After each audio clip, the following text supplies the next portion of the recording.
Alright, so welcome to episode 1 of a vlog format that I'm trying out.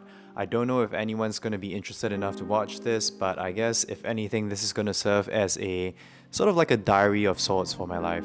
So I'm currently in my car right now. I am heading off to the gym, which is something I do as early as I can in the day. Otherwise, I just get a bit too lethargic and I'm just not super productive in there anymore.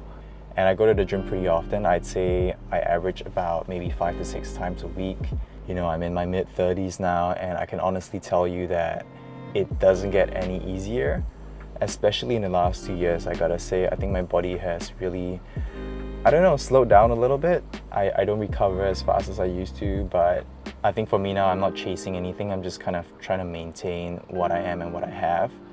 And of course, that in and of itself is already like a struggle. So in the past, I used to do pretty much all weight training. I never did any cardio, but in the last 2 or 3 years, I'd say I started to do a lot more cardio. I think my time is split about 60% doing weights and 40% doing cardio, just because I'm trying to maintain my body right now. I'm not trying to get any bigger, and of course doing cardio burns a bit more calories. And my cardio of choice is an incline walk at 15 incline and at about 6 or 6.5 speed. Once I return home and take a shower, I am finally ready to start my work day, so to speak. And most of the time that entails me going grocery shopping. So I'm heading off to eat lunch right now. I don't actually have the best eating habits because I kind of just find pockets of time throughout the day to just nibble on stuff, which is probably not very healthy.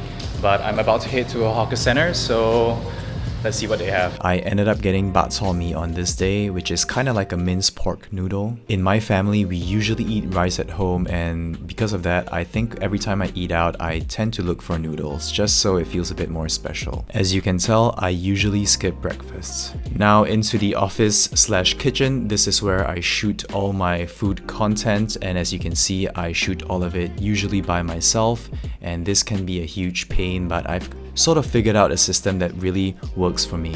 But of course, it's always nice to have company, and every once in a while I will get a DM or message from a traveling content creator that's visiting Singapore, and that gives us an opportunity to collaborate and do something fun together. I love meeting content creators because, you know, I never set out to become one. I just kind of fell into this by accident, and there's a lot that you kind of have to figure out for yourself. I mean, there's no college or university that you can go to learn how to become a content creator. It's just a series of making a lot of mistakes and figuring out what works for you. This week I had a very special treat because a friend of mine who owns a Michelin-starred restaurant here in Singapore called Restaurant Labyrinth invited me to have dinner. This was a collaboration menu with a traveling Vietnamese chef. And I gotta say, Vietnamese food pairs really well with Singaporean flavors. I think it was a great combination. You know, besides making my own content, I will sometimes get clients that will want to engage their own production company, and I'm usually fine with that. This time I moved the filming back to my parents' home, which I built sort of like a cooking studio. I made 3 recipes that day, one of which was this tomahawk steak. Besides doing mainly food content, I also dabble in a bit of lifestyle content in the last 3 years or so. This was a shoot for a shopping mall in 3 different locations, and I usually have a lot of fun on these shoots because it's so different from what I'm used to. I realized I was on a lot of shoots these 2 weeks. This one was also not food related. This one was for Tiffany & Co. for their Christmas campaign. I don't usually get to do a lot of high fashion or high jewelry shoots, so I was very excited for this one. I got to wear some really nice pieces like their bracelets and rings, but the star of the show was this diamond-studded bird that's sitting on a gigantic gemstone, very aptly named Bird on a Rock. The weekend was finally here again, and I went out for some coffee with the wifey at Tiong Bahru Bakery in Dempsey. Can't remember what I had, but it wasn't good.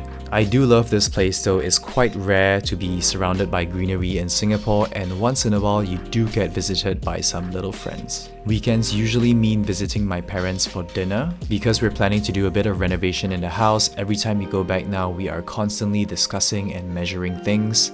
Honestly, interior design is something that I never really had an interest in until this year, and it just feels like such an adulting thing. We had homemade hot pot this weekend. These are the meals that I enjoy the most these days. Simple but comforting food with family, and I really get to wind down and enjoy these quiet but special moments.